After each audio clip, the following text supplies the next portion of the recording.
Lighten up, Francis. Rise, my friend. Welcome back. Your dreams were your ticket out.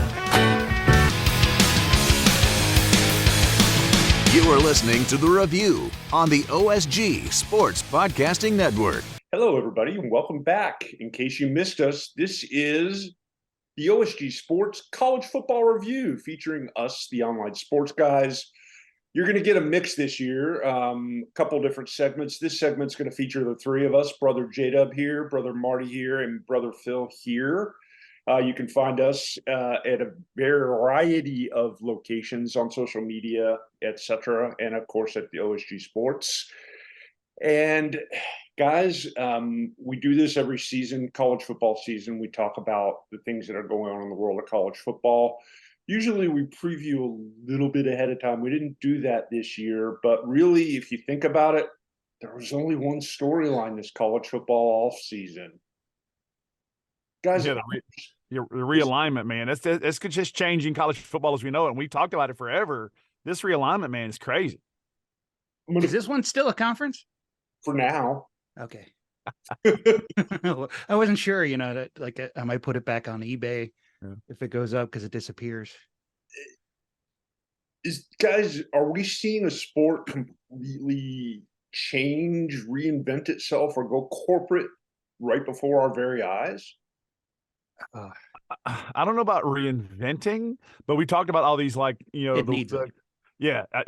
talked about all the big four, right? And everyone else is going to die by the wayside. I think we're seeing that actually happen when you have the East Coast, the West Coast teams like California, having to spend millions of dollars in just transportation costs to get to their new conference. I think you're seeing these major conferences happen.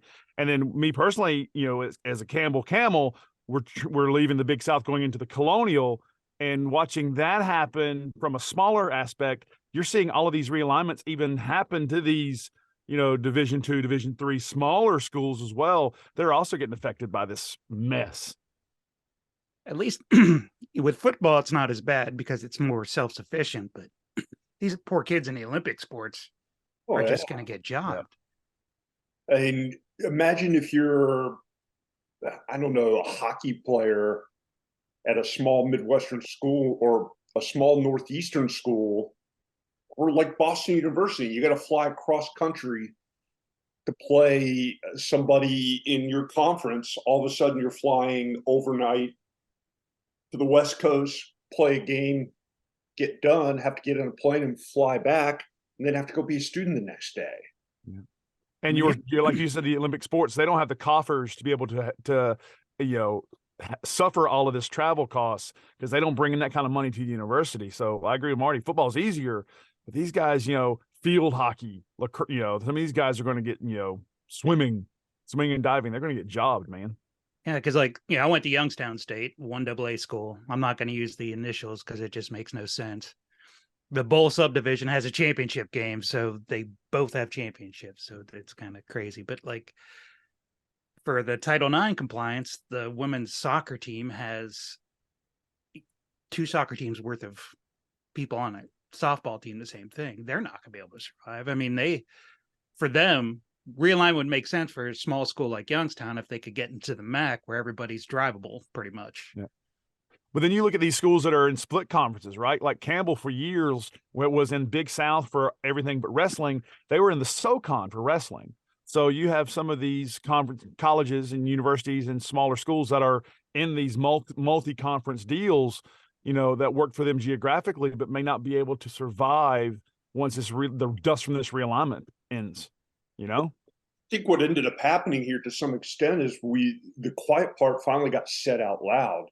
It's all about football money. It's TV payout money. And I don't know that gravy train is going to last for a long period of time, but you saw basically Washington, Oregon, the Arizona schools, they all left for a bigger slice of the pie. And because the Pac-12 TV deal just went all of a sudden.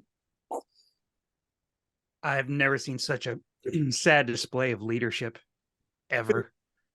I mean, that is completely on that commissioner, or soon to be. Is he still the commissioner? Or it's not even on him; it's on his predecessor too.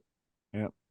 Who laid the foundation for whatever this happened. And you look at the Pac-12, and we give Pac-12 a lot of love on this show, but at the same time, you look at that conference has got some elite quarterback play this year that they're going to miss out on all these wonderful things of putting these quarterbacks side by side because they're overshadowed by this mess. When was the last time so many Pac-12 schools were ranked high? Like, I can't even remember last time. Last season, they had a good season between Oregon, UCLA. Washington had a good season. And then this year, they're finally getting love after everybody already. They all had a good season. Didn't the UW quarterback lead in like total yards thrown or something? Like Michael Penix. It was crazy. Like had more yards than Caleb Williams did. Yeah, it was Michael Penix Jr. How long has Penix been playing college football, by the way? 12 years. He's on the Stetson Bennett plan. Yeah. I'm trying to remember which coach brought this up. He was saying that, if they want to do realignment, they should just do it by kind of have I'd call it a tax-based tier. This much money is one conference. Basically, take 1A and split it in two, and have the haves and the have-nots basically as two separate conferences. Yeah, I mean, you could basically make the argument. You could take the SEC and the Big 10/18 or whatever they are now, roll the two into one giant mega conference, and be done with it. AFC, NFC. Yep. But even then, like I know the SEC is very proud of themselves, but I mean, it's only half of the SEC might be worthy of that type of thing. But then you look at too, like the ACC looking at like Washington State, Oregon State, whatever, Stanford. You can't be the Atlantic Coast Conference if you've got a West Coast team in your conference. I just think it's had to rebrand, and this is coming from a new brand manager standpoint. Conference renaming, conference rebranding, it's so much other things that are built into this. Then you also have someone, speaking of the ACC, what is this realignment going to force? Is it going to force Notre Dame's hand? Are they going to have to join one of these things more so than they're doing with the ACC? What's going to happen to these independents? As a Big Ten fan, I'm so sick of Notre Dame's BS with that. Like, they were going to join the Big Ten like early 2000s. Why would they? They still get paid from NBC. Not much longer. No, as soon as NBC realizes how much money they're making off the limited Big Ten games they have, that shit's going. Well, I think that's going in almost all the cases. They're doing this. All this maneuvering is right now is for the TV contract money, which, depending on what conference you're in, could go anywhere from $60 million to $5 or $6 million. That money, it's going to dry up here pretty soon, because you're looking at ESPN, who's already got financial problems. Their parent company Disney's been hemorrhaging money.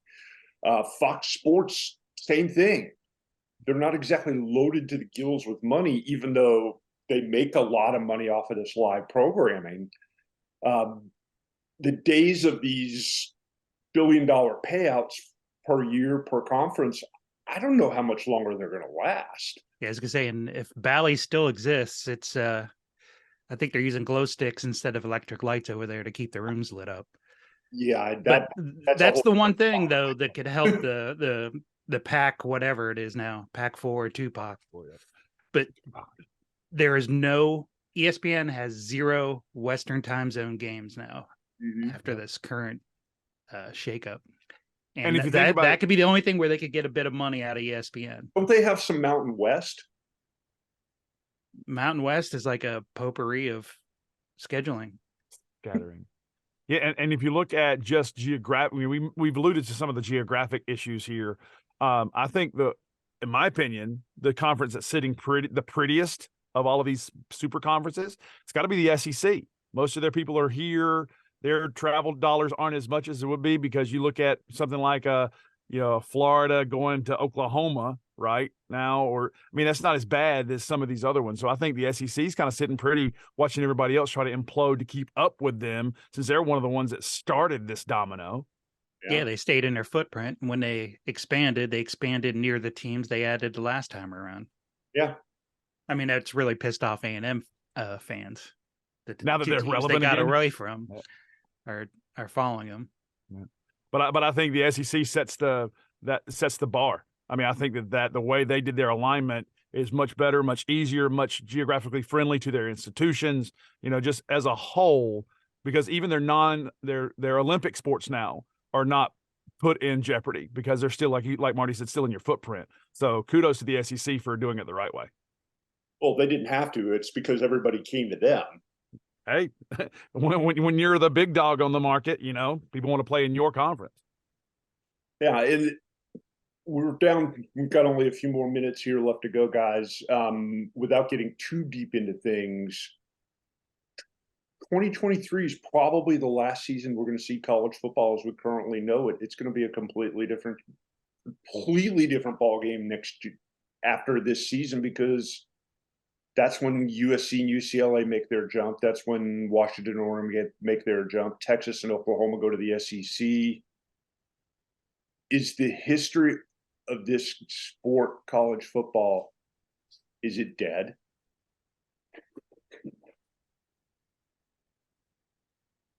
I think what you're losing some of the local flavor. Like the Iron Bowl is still going to be a thing because it's a conference game. I think some of the rivalries are going by the wayside just because they're not feasible to keep up with. I mean, even look at the Sunflower Showdown between Kansas and Missouri.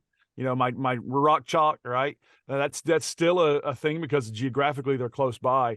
But I mean, you're looking at some of these little rivalry games that are going to go poof, and all of that local flavor, local rivalry, local history, it's going to be too hard to keep up and maintain. So I think history's not gone, but it's not going to be able to repeat itself in the current slate of the way college football is realigned. Yeah, it's crazy. Like they just announced, actually it was this past week, TCU, SMU, which are, I mean, seriously, they're 30 minutes apart. They're suspending the iron skillet for the immediate future. And that's kind of sad. It's SMU is more of a rival with that, but it just doesn't make sense. With that, I mean, I hate to see it. I'm a Big Ten fan, Ohio State, my whole life, and they're adding these teams now. I'm sure definitely going to go to a UCLA game and go visit go out to the Rose Bowl and go to the Coliseum. Because I'd love to see college games there. Well, I'd love to see a college game there and not work it. Mm-hmm. I've been to both, but I don't want to drag equipment this time and actually go as a fan. That's the one like positive out of it. But like the rest of it, it's just like, why? I feel bad for the teams. Like the only thing you could do to non-football is to have like neutral site things. And then, you got the student, if you do that to save the school's money and, not beat up the kids with long travel, then, their parents can't go, or I don't know, the people paying tuition can't just walk over and go to a game. No. Yeah. It's a whole separate conversation here, guys. I'm going to wrap things up here in the first block of the show. When we come back here in the second half, Brother Wilkie will join me, and we will talk a little bit more about the soul of college football and what it may be giving up in the chase of the almighty dollar. Stay tuned. In about 2 minutes, you'll be back for the next half of the OSG Review. Hi, I'm Gary Sinise. There are thousands of veterans still living on the streets of our nation. Please support Veterans Matter. Your donation can help house a veteran in minutes and prevent another from losing their home.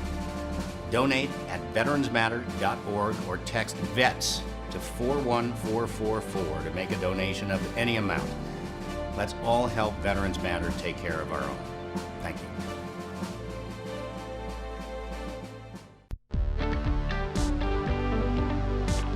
If you've been hurt in a car wreck, contact my friend Steve Apolinski of Apolinski & Associates. He's been representing individuals for over 30 years throughout Georgia and Alabama.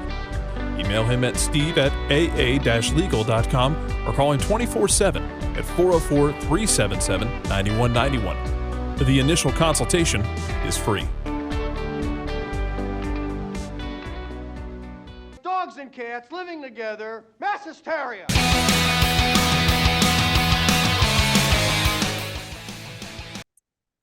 Welcome back to the second half of the OSG College Football Show, the review.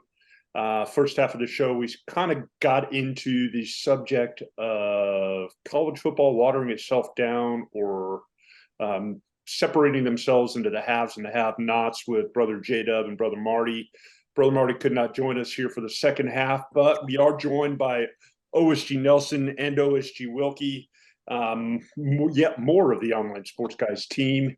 And guys, kind of want to see where your head's at in terms of all the changes that are afoot here within the next year or so in the world of college football. Take it, Wilkie. Does complete chaos come to mind? Yeah, it does. It does. Well, first of all, I got to figure out who's in what conference. Yeah, really? It is. It's going to be weird kind of having 4 power leagues, and I'm wondering what's happening to the remaining 4 of the Pac-12. The Pac-4? The Pac-4, yeah. Boy, did it all happen so fast. Next thing you know, Oregon and Washington are going Big Ten, and then a few hours later, we find out that the Four Corner schools, Arizona and Arizona State and Utah, are on their way to the Big 12, which was began by Colorado, which kind of started this whole this whole snowball.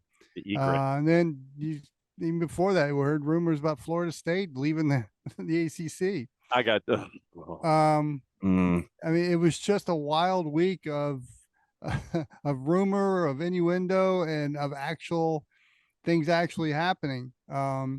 So good luck next year. I mean, let's enjoy this year, because this year is the final year of normalcy in college football, the college football that the 4 of us knew. And we'll see what NFL Lite's going to look like after this. That's what I was about to ask John. John, have we quickly evolved into a version of the NFL? Oh, no question. And you're looking at survival of the financial fittest. And remember when we were all first keeping an eye on professional sports, and here in the footprint, you had the Atlanta Falcons in the NFC West. You had the Atlanta Braves in the National League West. And everybody sitting there going, well, that doesn't make any sense.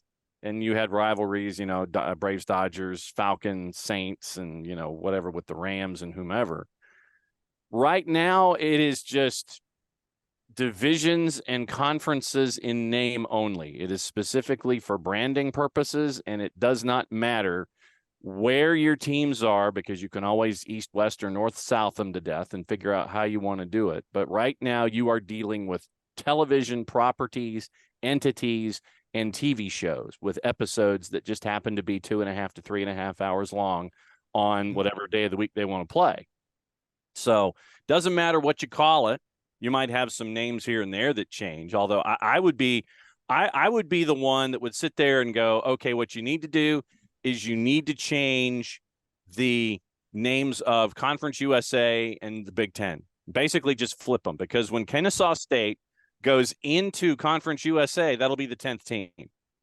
And so then you just give the Big Ten, the B1G now, you just give them the Conference USA name. The Conference USA name goes to the Big Ten, because it is, in fact, a Conference USA. And then everybody's happy. I know that for branding purposes, that'll never happen, but it would make the most sense to do something like that. And yeah, you're talking about TV programs and entities and channels and things like that. You're not talking about an ACC being an Atlantic Coast conference. The Southeastern Conference is kind of like the Southwestern Conference, and you've gone west a little bit. You're dealing with names and name only, and branding only, right? We'll throw this out here, and J-Dub, Marty, and I kind of touched on it a little bit here earlier in the show.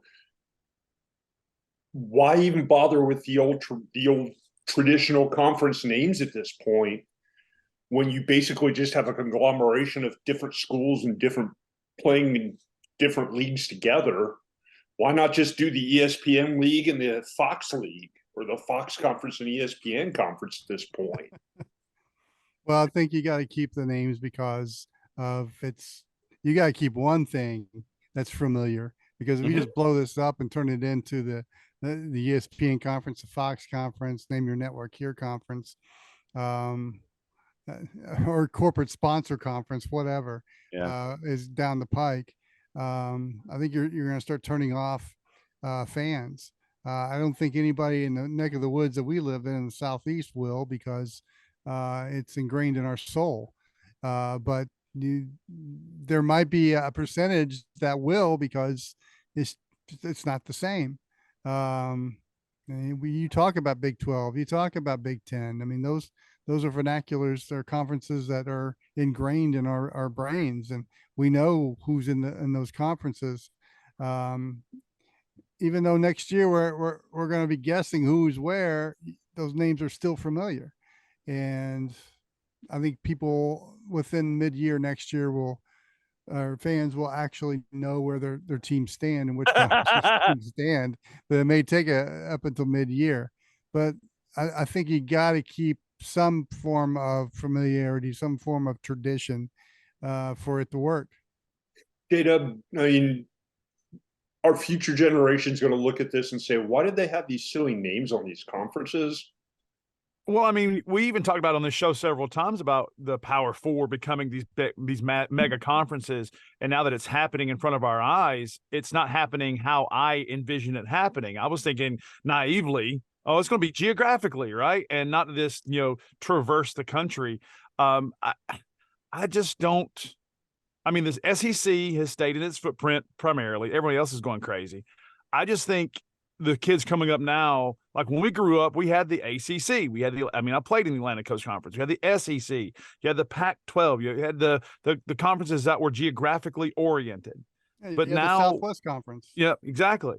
But now there's no geographic footprint. Like you can't maybe change it to the American Coast Conference if the West Coast decide to come to the ACC, but they're not, or to bi-coastal conference. But bipolar conference. Yeah, the bipolar conference. Bipolar football is actually supposed to be. But my thing is this, and we talked about it in the previous segment. I want to see what Wilkie and Nelson have to think about this. For the Olympic sports, for the non-football sports, this is going to crush travel budgets and marketing, and being able to go to have a field hockey team that has to go from Florida to Washington for a non-conference game and then come back the next day and go to school. I mean, that's the issue. No, and I think what you're already seeing in some of the lesser revenue, non-revenue sports is you are looking at field hockey and ice hockey are the two that I've seen so far, where you have these universities with these non-revenue sports, and you will see, and you'll see it in soccer too, you will see these individual programs drop into geographically beneficial conferences that will be what we refer to right now as Go Fives. The group of five until that changes. The Division I AA's, the FCSs. You'll see these Division I non-revenues. They'll drop a level. They may even drop a division or two, depending on how things are for them financially. So I think that this is something that we've really got to keep an eye on, Wilkie, is the idea of these non-revenue sports drifting into conferences that just match them geographically, or even the possibility of dropping divisions to fit their financial footprints. I see that, but I think that they'll work out some way financially and feasibility, whether it's extending schedules or extending the season to where the non-revenue sports can feasibly travel to their games. Let's take the Big Ten Conference, for example. They may, for all their non-rev sports, they may follow what the Pac-12 did. When I covered the Pac-12 back in the early 90s, in men's basketball, you'd have USC and UCLA traveling up to Washington to play Washington State and Washington State and Washington. One would play Washington State, one would play Washington, and then they would traverse over, and one would go to Pullman, one would go to Seattle. And I could see a model, something like that, where let's say Rutgers and Maryland each fly out to Oregon and Washington to play a soccer game, and then the other on a Friday night, and then the two right, go to the other schools on a Sunday and then fly back. Yeah. The thing is the class time away from class and the academic load. And that is something that the NCAA is going to have to take into consideration when they do the standards and the academic standards they must maintain to remain eligible. I mean, that's going to have to be augmented a little bit. And, you know, I would keep in mind with the non-rev sports, the power of the NIL, because a lot of those athletes are getting NIL money. And that in turn, even programs are starting to figure out they can benefit from the NIL money as well for these non-rev sports. I think that could help in a financial aspect for the non-rev sports and embracing that more. So as to me, I think there's an alternative there for the non-rev sports as far as being able to fund those trips, because you could, you know, I could see a day where a regional business or national business sponsors the Rutgers volleyball team, and they wear a patch because of it, and their bills are paid. So I think those are things you'll probably start seeing with the non-rev sports to be able to pay for those trips. And then you look at a school like Campbell, right? I mentioned this in the first segment. I mean, Campbell before football was in the A-Sun, then football would go in the Pioneer, then they go into the Big South. Now they're going to the Colonial, but wrestling has stayed in the SoCon. And I mean, does it get muddy from a university standpoint if you're in like six different conferences? Maybe for the sports information department. Yeah. Yeah, I mean, not necessarily. And that was what I was going to ask. I mean, are we in a world where football separates and goes its own way, and then everybody else, the other sports, all have their old regional conferences or settle into a series of regional conferences that make more sense for them in the other sports? I think football, basketball. I think football, basketball, and then you get everybody else. Yeah. But along those lines, though, football and basketball, or men's basketball in general, does fund those programs. So if you separate them out, will they still be able to fund those programs? Yeah. And I think there would be some kind of separation there, but at the same time, I think they would be tied into those conferences that the football and men's basketball team is in, simply for the revenue they will get. Because some of these sports, as we all know, do not make money or break even at best. And again, this is where I think some creativity with the NIL would help those programs as far as paying their bills and remaining in these large conferences. But again, the academic load and the standards are really what concerns me when it comes to even the football and men's basketball. I mean, those are the ones that are under the most scrutiny. Does it amaze you guys that we're at a point where when we record this show, we're roughly 1 week away from the kickoff of the season, and nobody's really talked about football, actual football practice, who's doing what, where, why, and when, what team's going to be awesome, what players are going to be awesome. It's all about what school's going where, chasing what money. Mm-hmm. Yeah. But I mean, that's the thing right now. It's the shiny object in the room. The football will always be there. The football activity on the field will always be there. You know what your schedule is. You know where your non-cons are. You know what your conference schedule is. You've already bought your season tickets. You've media days. I think you had media days, and now you've had the conference dance.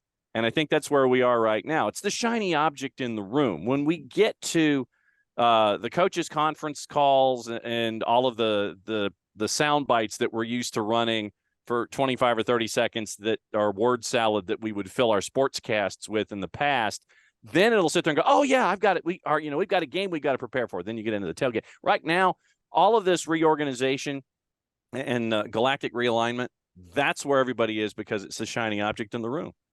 And I also think too, the free flow of players going from program to program, that familiarity with the programs right now is kind of lost in the shuffle.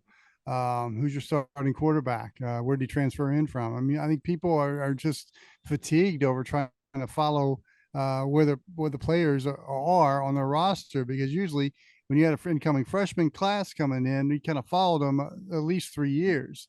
And now with the free flow of players changing programs, it's just hard to keep up, and you're just waiting for the games, and then you'll get familiar with the players. I think that's what's kind of led to and the realignment obviously has led to those conversations, and not talking about the games coming up, or the players on the program. Hey, well, so-and-so looked great toward the end of his sophomore year. What do you think he's going to do as a junior? Those conversations just aren't Apply happening. for the draft in his particular sport. Yeah. That's what it's going to happen. I mean, I know for a fact, I'm, been a huge football fan my entire life, and followed. I think you guys have made jokes with me. I've got like 6 teams I follow, but that's beside the point. Yes.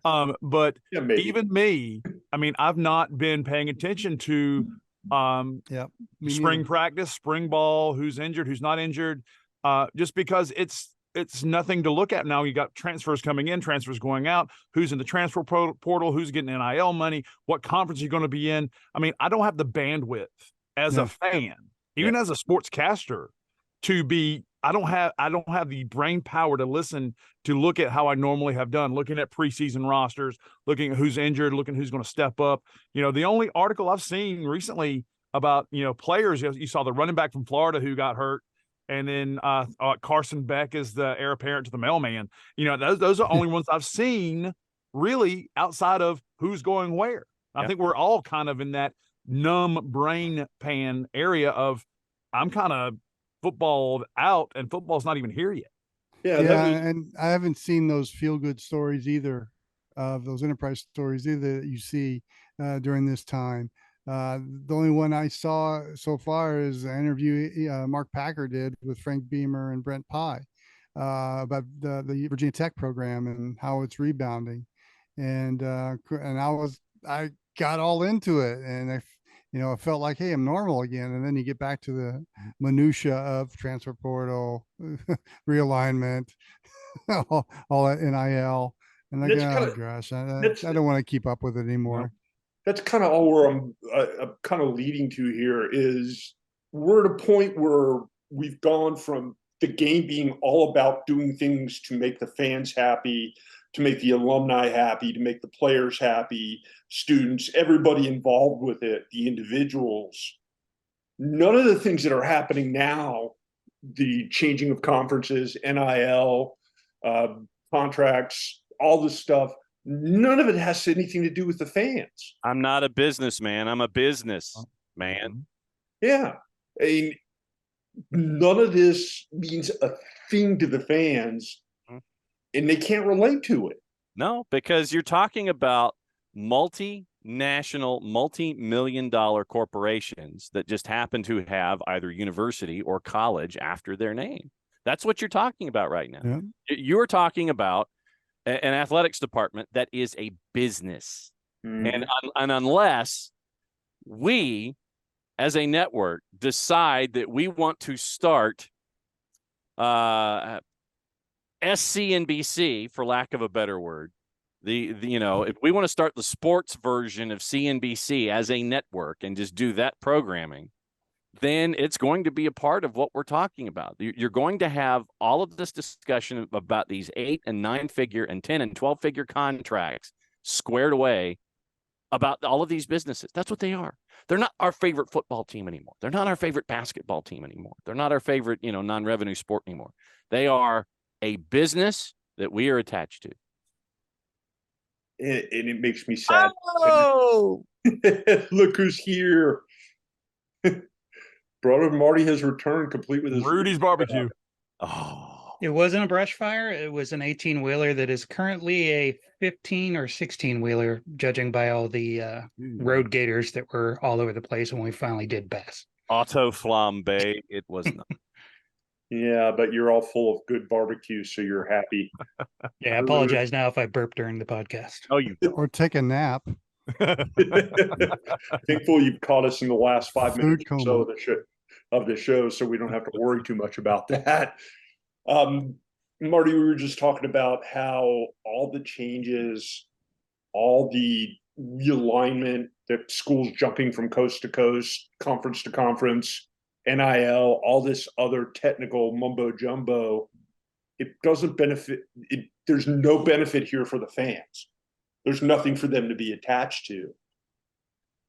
And to all of us, I mean, really, this is what's killing the soul of the game.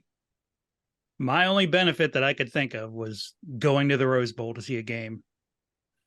Once. That was pretty much it. Yeah. And that's a one-time bucket list thing.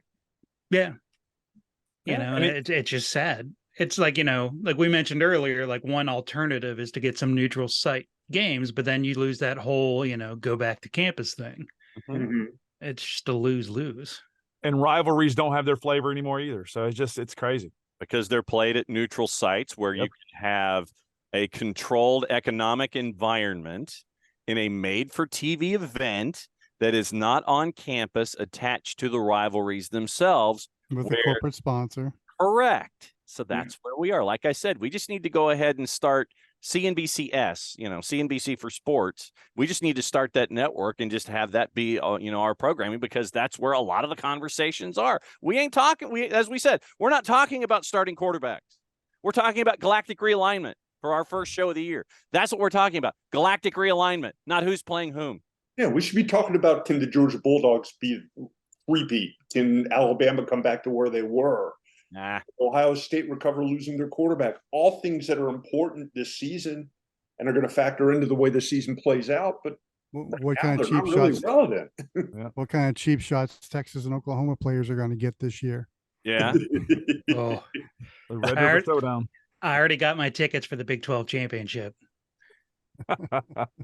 Frank, now get more, but get like in the rafters. Yeah. So that way, what you can do is you can frame them under acrylic and sit there and say, here's the last Big 12 as we knew it. I've got the proof here.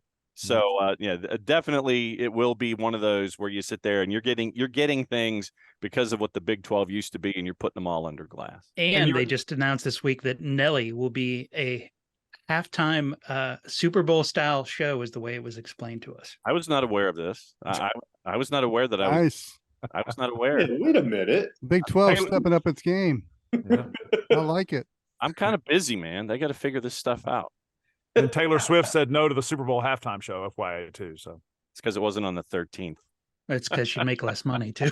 That too. Yeah. Along those lines, Marty, you're going to have to track the knee injuries that Texas and Oklahoma players are going to have because of all the chop blocking they're going to face and the 15-yard penalties that are going to be thrown. I have a feeling that it's going to be off the charts compared to the past years. Well, that's the thing is, do you think the guys that are paid by the Big 12 are going to give a shit for Oklahoma and Texas being blocked poorly? Get up, son. You're fine. Rub some dirt on it. You'll be all right. Guys, we got to wrap it up. We're running out of time in the window here. Thanks for joining us. It was an interesting discussion, one that we probably could go on about for the next couple of hours. Like next week. Yeah. There are a few games next week, so we might have some other stuff to talk about there as well. Please. But for the entire OSG Sports Nation, we are the Online Sports Guys. Make sure you watch us at OSG Sports on YouTube. Check us out on X at OSG Sports. That's Twitter for those of you who haven't quite caught up with. I heard it on the X. Okay, there you go. And we're also at OSG Sports on Facebook, Threads, and all those other things. Anyway, for all the guys, I am OSG Phil. Thanks for joining us. Have a great week. We will catch you at the first week of the regular season.